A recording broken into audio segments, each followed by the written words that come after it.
Welcome back to MS Tech. In today's video, we're going to be taking a look at a mouse which is very similar to the Logitech G Pro mouse, but only comes in at $50.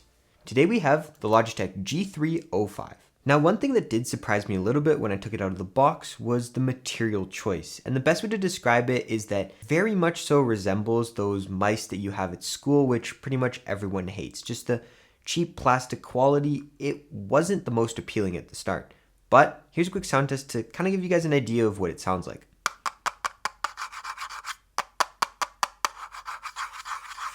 That cheap plastic didn't really resonate with me, but I will say that after using it for a good chunk of time, you kind of forget about it. It doesn't become much of an issue and it feels pretty nice. Well, personally for myself, I ended up completely forgetting about the material because when I used it, that wasn't something that I really cared about. It was more so the user experience, which the G305 has a lot of. Now, to give you guys a better idea of what the buttons sound like, here's a quick sound test.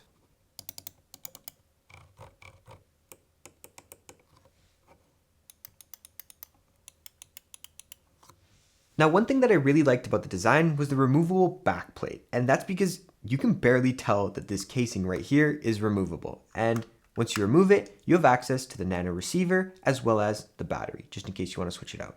And the nano receiver uses Logitech's LIGHTSPEED software, which increases connectivity with your computer.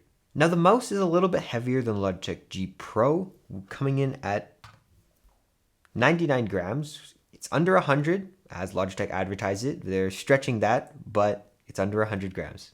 Now, my experiences using this mouse have been very, very nice. I did not expect much from it, again, after taking it out of the box, because I was a bit disappointed at the material choice. But after using it, I fell in love with it. It's very nice to use. It's very simple, clean, sleek. And that's something that I very much value when it comes to mice. You have up to 250 hours of playback time on one single battery, and that's 250 hours of constant usage, 24/7.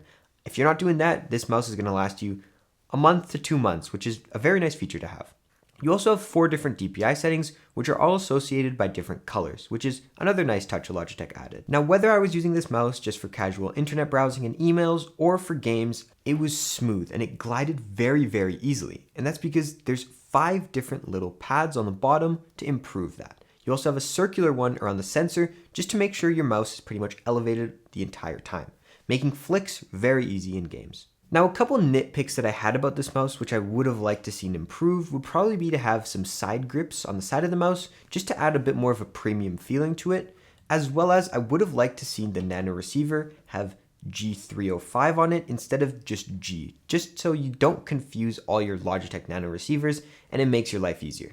Now, overall, when it came to this mouse, I will say there's not much to say about it because it's just so simple, and the fact that there's no RGB, there's no 5 different Bluetooth connectivity features. It's just a mouse. You got a nano receiver, a very good sensor. It's comfortable, but the material choice is a bit lacking. So honestly, for $50, if you want a decent mouse that's simple and does the job, this is a good pickup. But if you want all those fancy features, then I would tend to stay away from the G305. Thanks for watching. If you stuck around, you know the deal. A like and subscribe is greatly appreciated and it helps the channel grow. This has been MS Tech, and as always, stay classy.